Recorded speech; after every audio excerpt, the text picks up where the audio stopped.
একথা ঠিক, আরসিবি বোলাররা কিন্তু এতদিন খুব খুশি ছিল, কারণ আরসিবির বিরুদ্ধে আইপিএলে যে হাইয়েস্ট রানের টোটালটা কিন্তু এতদিন পর্যন্ত করতে পারেনি। কিন্তু কালকের ম্যাচের পর কিন্তু আরসিবি বোলাররা যাই বল করো ভাই, এবার কিন্তু আর খুশি হবে না, কারণ আইপিএলের হাইয়েস্ট রেকর্ডটাও তারা ভেঙে দিয়েছে। 287 কি খেলেছে ভাই এসআরএইচ। তবে সানরাইজার হায়দ্রাবাদের একটা লজ্জার বিষয় এখানে হচ্ছে, তারা আরসিবির বোলারকে ফাটিয়ে এই রানটা করেছে। পরে এটা লজ্জার বিষয় এই কারণে বলছি, কারণ পরে যে কোনো টিম বলে ভাই তুই আরসিবির বিরুদ্ধে রান করেছিস, এটা ভাই মেনে নেওয়া যাচ্ছে না, এটা গর্বের বিষয় নয় কোনো মতে। এসআরএইচ যেরকম ব্যাটিং হচ্ছে ভাই, হায়দ্রাবাদের এই ব্যাটিং দেখে মনে হচ্ছে তো ভাই মোদি সরকারের আগে হায়দ্রাবাদেরই আপকি বার 400 পার হয়ে যায়গা। তবে আরসিবি ফ্যানদের বলছি, তোমাদের নিজেদের খোঁজ খবর রেখো, গলত কদম না উঠালো ভাই।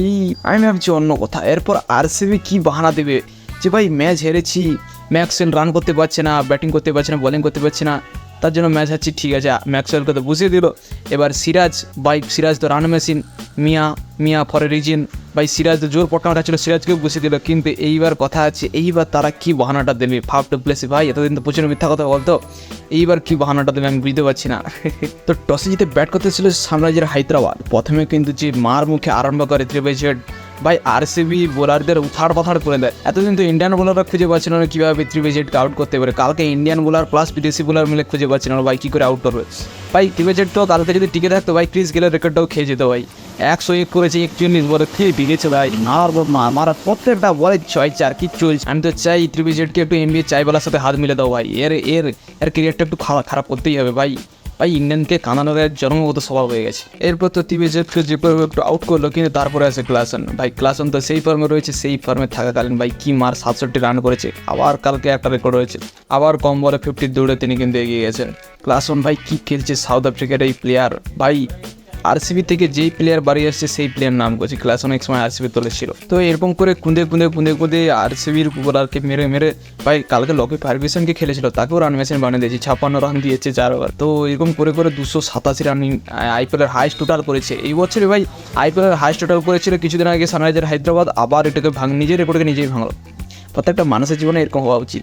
তো এই করে দারুণ রান করেছে। তো আরসিবি কিন্তু কম করেনি, আর 262 করেছে, মাত্র 25 রানে হেরেছে ভাই। ভালো এরকম খেলা আমি জীবনে দেখিনি, যে কিনা চেজ করতে গিয়ে 262 রান করলো টি-20 ক্রিকেটে, আবার তারপর ম্যাচও হেরে গেলো 20-25 রান। ভাই কী করে সম্ভব এটা ভাই? এরকম পিচ করলে মানে বোলিংটা তো তাদের কেরিয়ারই পাল্টে নেবে ভাই। বোলিংরা সবাই ব্যাটিংয়ে তাদের টার্ন ওভার করে নেবে, ব্যাটিংয়ে ট্রান্সফরমেশন করে নেবে। কী ভাই বোলিং, এগুলো কি পিচ হচ্ছে? আইপিএলে একটা 180 রানের আগে টার্গেট দিত, সেই ম্যাচটাকে জমে যেত, সেই ম্যাচটাই জমে কী হয়ে যেত ভাই। কিন্তু কালকের ম্যাচে ভাই 300+ টার্গেট, 280 ভাই, 300-র কাছাকাছি টার্গেট। ওই কী করে এগুলো পিচ হচ্ছে না ভাই।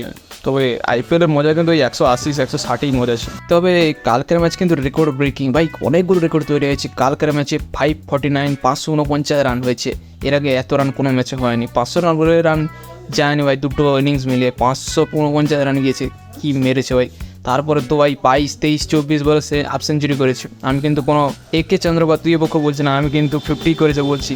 একে করেছে, তোমরা গুগল করো, আমি কেন বলতে যাবো ভাই। বলছি ক্লাসেন করেছে, হাউ টু প্লেস আর আমাদের ওয়ার্ল্ড কাপের জন্য তৈরি হওয়া দিনেশ কার্তিকও করেছে, দারুণ খেলেছে। আর আরপিএল তো হাইস্ট টোটাল আগে ছিল 277, কালকে আবার তারাই ভেঙে দিল 287। তারপরে হয়েছে আইপিএলে চেজ করতে নেবো হাইস্ট টোটাল হয়েছে কালকে 262। এর আগে কিন্তু এত চেজ করতে যে 250-এর উপরে কেউ যায় না। আর এবারে আইপিএলে 204 বার হয়েছে ভাই, 204 বার হয়ে গিয়া, 4 বার হয়েছে 250। আর একটা রয়েছে, সেটা আস্তে করে বলছি, গুজর ভাই। আইপিএল সব থেকে লোয়েস্ট টোটাল করেছে আরসিবি 49 রান, আর সব থেকে বেশি রান কনসিড করেছে আরসিবি ভাই 287 রান। তো আরসিবি সব থেকে নিচেও যেতে পারে, আর সব থেকে ছাড়।